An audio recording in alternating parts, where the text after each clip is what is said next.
It's the spooky month, so I figured I'd talk about something super scary.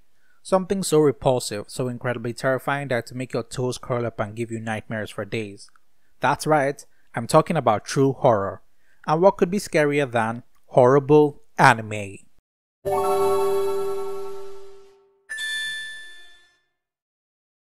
Bad anime.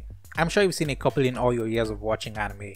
Maybe you thought it was fun back then when you didn't know any better, or maybe it's one of those so bad it's good cases that creates for a wild viewing experience when you watch with friends. But every now and then there's something that comes out that is so bad, the vast majority collectively repress it from their memories. There might be a vocal minority of people that actually enjoy the series, like the unfortunate people that look forward to Rent a Girlfriend, but more often than not, the series in question is like objectively bad. For me, that series would be the reverse harem anime based on a long-running otome game franchise, Diabolic Lovers. Before I get into what makes this so bad, I'd like to share a bit of background information on what this actually is. Diabolic Lovers is a multimedia franchise that has been around since 2012, with its first game, Diabolic Lovers Haunted Dark Bridal, releasing on the PSP, with 6 games following after, the latest game being released for the Switch in 2019. So it's safe to say it's a pretty stable franchise with series dipping into manga, drama CDs, stage plays, and the focus of this video, an anime. The first big issue is that its source material is an otome game. With 6 romanceable guys to choose from, the game offers branching paths and multiple endings, each guy getting 3, so that's a total of 18 different endings. An impossible task for an anime to carry out. Unless you have faith in your title, chances are you won't be able to adapt every route the source has to offer. So the anime does the logical thing and just stick to a main guy and his ending, which we'll get into later.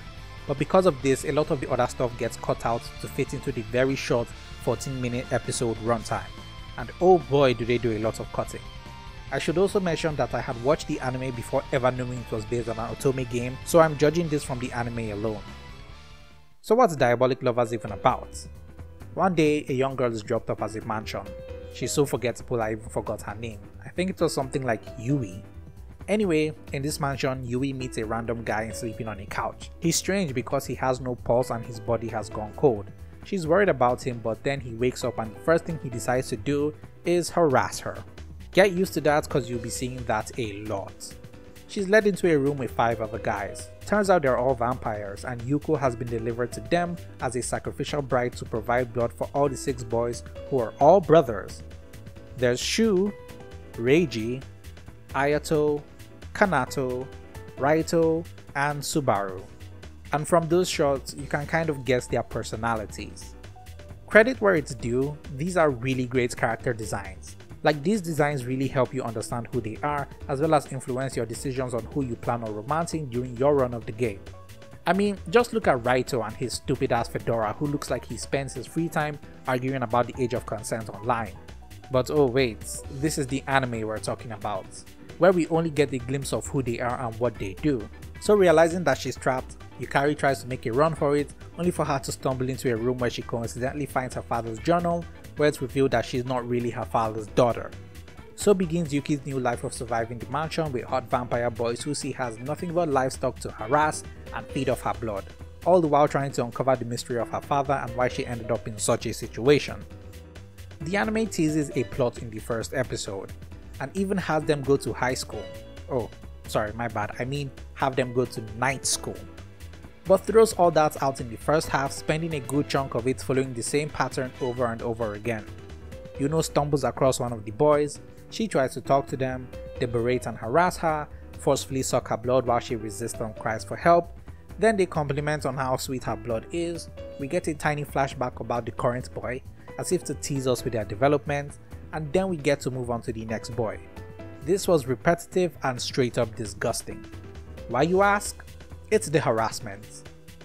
With the way they present it, I can't help but feel like sucking her blood is a stand-in for, you know, that forceful interaction thing that is definitely bad and nobody should ever try to do. And you can't tell me otherwise. Because the way this girl begs and cries for help makes you feel really sorry for her because she's at the mercy of the 6 boys who just physically and verbally abuse her.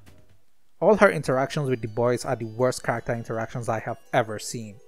Every single time they exchanged words, I cringed and winced at what I was witnessing. Like this one scene, Yukiko runs into the emo vampire kid who showed up out of nowhere, an absolute little shit by the way, says she should know why he's there because he's thirsty and calls her insensitive for not knowing. Like, okay, she's supposed to be a mind reader now I guess. She gets him coffee, he doesn't like that, he then berates her for not knowing he likes sweet things, calls her worthless, she tries to do some damage control and ask him what it is he really wants, and then he tells her to figure it out for herself. Then he asks her if she wants to know more about him, she says yes, only for him to walk out on her telling her that she should put in the effort then. Like, what is this dialogue please? This pretty much happens with every other guy. They call her things like conceited, callous and deceitful despite the fact that she has done nothing but try to get to know these boys with zero hostilities. They treat her like absolute crap over and over again. And the worst part is, she keeps going to them. She never learns from any of her interactions, and despite hating every single moment she's in that mansion, she never once tries to make plans or attempts to get away from it, even when she was given the offer to. She claims her reason is because she wants to uncover the mystery behind her father and why she ended up with them in the first place. But guess what? That plot point gets dropped around episode 3. The very journal that held the answers to help her find out why she's there gets destroyed without her even knowing, as if to tell us that, hey guys, forget about the plot we just laid down in the first episode, here's some more harassment to make it up to you. And even Yuzu herself seemingly forgets about the whole plot halfway through the anime's run. But the real plot kicks off after episode 6. And a little fun fact, right after episode 6 is a recap episode, and I kid you not, you could start the show from that recap episode and nothing would change. I personally wish I did. So what is the actual plot of the anime? Well, Yaiko has been seeing a purple-haired lady every now and then, and when she does, her chest begins to feel heavy and in some cases, pass out. So this mysterious ghost woman she's been seeing is actually the mother of 3 of the boys. Oh yeah, the 6 boys all have different mothers. Shu and Reiji are from the same mother, Ayato, Kanato and Raito are triplets, and the last kid, Subaru, has his own mother. So the lady, who we learn is named Cordelia, is the mother of the triplets and she seems to have some kind of special connection with Yume. So, and this is pretty fucked up, Cordelia was super abusive to her kids and when they got older, they eventually killed her. But just before her death, she asked this guy, Richter, to take out her heart and put it in someone else so that she would be reborn. Who's Richter? He's the boy's uncle and her lover. Yeah, she was cheating on their father with him. So I'm sure you've guessed by now who her heart was put in. Yup, it was Yoko. So now she's slowly being awoken. But then this just means that there's been some kind of weird spirit incest going on since they've been technically harassing their mother. And it gets even weirder. When Cordelia does take over her body, she goes on to kiss one of the boys, complimenting on how he looks just like their father. Yeah, this is like straight up incest now. This whole plot point was just really messy and tried too hard to be convoluted, which ends up falling flat. So what happens is that Yamato is able to briefly take control of her body back, and seeing as she doesn't want to cause any trouble or see anyone get hurt, she decides the best thing to do is to off herself. Looks like that's the end for her. But what's odd is that the brothers certainly feel worried and concerned about her and try to save her. Like, these were the people that did nothing but bully, abuse and threaten to kill the poor girl. The very same people who went on about how she's a useless, insignificant mortal who could easily be replaced because her death would mean nothing to them, but all of a sudden they care about her? Bullshit.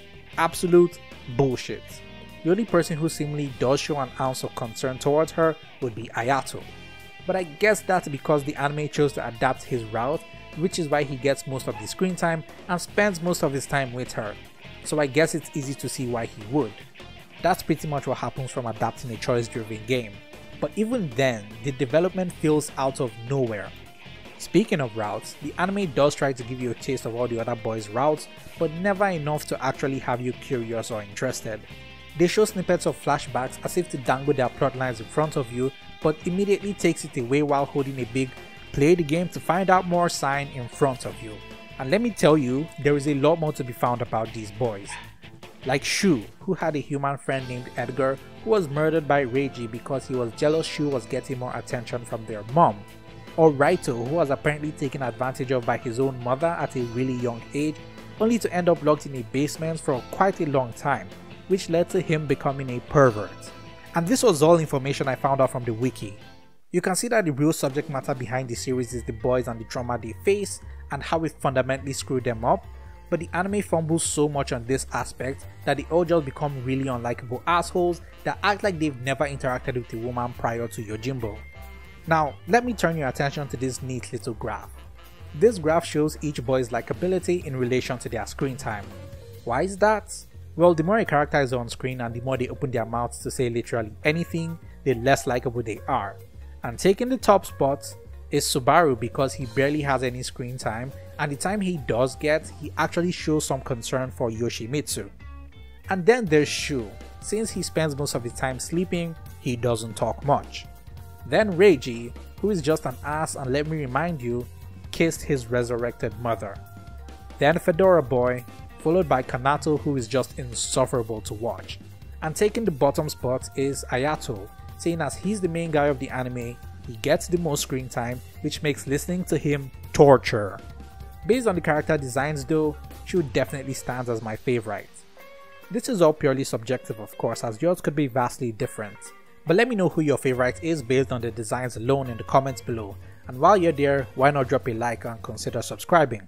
You're probably wondering where does the main heroine fit in this chart, since she's the one you get to spend the most time with. Well, to me she wasn't exactly a character. If I was held at gunpoint to describe her, the only thing that would come out of my mouth would be, she's the girl. My guess is that she's supposed to be like a stand-in for the player character, so all her lines feel like she just chooses the safest dialogue option to win favor with the boys, but it never really works out for her. Then there's the fact that she just serves as an object to be abused over and over again. It just makes watching her a slog. My conspiracy theory is that this was made horrifically bad on purpose to make the viewers so angry that they play the games out of spite. Because I low-key might check this out one day just to wipe the bad viewing experience from my mind. So I guess it's doing its job. But this does fill me with hope that one day, maybe one day, Hatofu Boyfriend gets an anime adaptation. This has been your very favorite slice of bread. Stay toasty.